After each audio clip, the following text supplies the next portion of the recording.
కోసం మీకు ప్రాముఖ్యత చెప్తాను. మహాభారతంలో అప్పుడు పాండవులు అరణ్యాత్రకు వచ్చినప్పుడు ఇక్కడే గృహల కింద చేసుకొని వంటలు వండుకునేవారు. నీడ కోసం తవ్వుకున్న గృహలు మన పాండవులు. ఇది భీముడి గది. మొత్తం ఎన్ని గృహలు ఉన్నాయి చూడండి. 1 2 3 4 5 6 6 ఒక వంటశాల, ఒక్కొక్కరికి ఒక్కొక్క రూము. మరి మన ద్రౌపది గారు ఎక్కడ ఉండేవారు? భార్య కాబట్టి ఎవరికైనా ఉండదు. మన పాండవులు 5గురికి 5 గృహలు.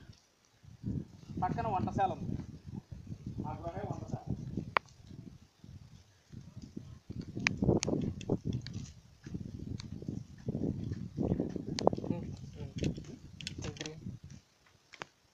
ఇందులో చెత్త చెదరంలో తిరిగేది.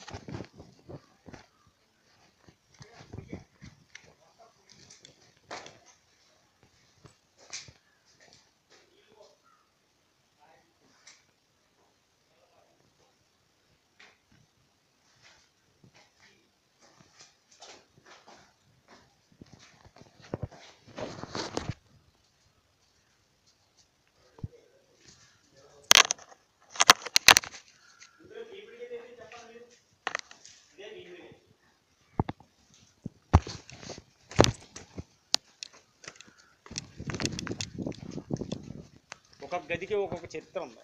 అది భీముడి గది.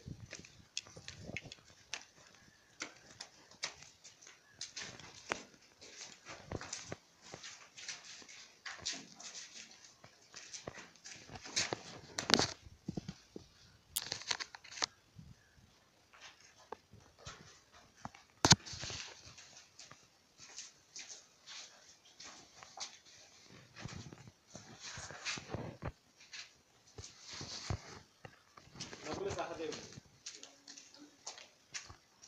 భీముడి గది అంటే చూసారా ఎంత పెద్దది ఉంది? ఇది భీముడి గది అన్నమాట. అందుకే పెద్ద గది. పైకి తీసేవాళ్ళ కొండపైతే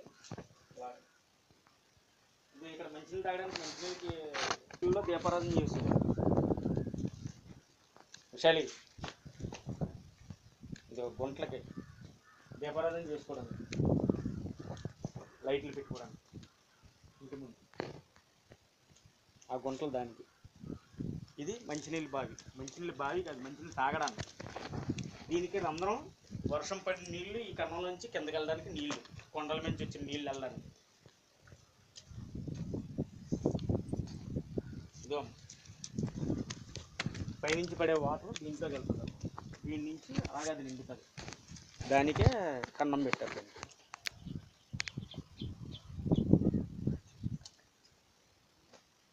ఇప్పుడు మనం ఇటు నుంచి వెళ్దారా, ఇటు నుంచి వెళ్దారా? ఇలా వెళ్దాం.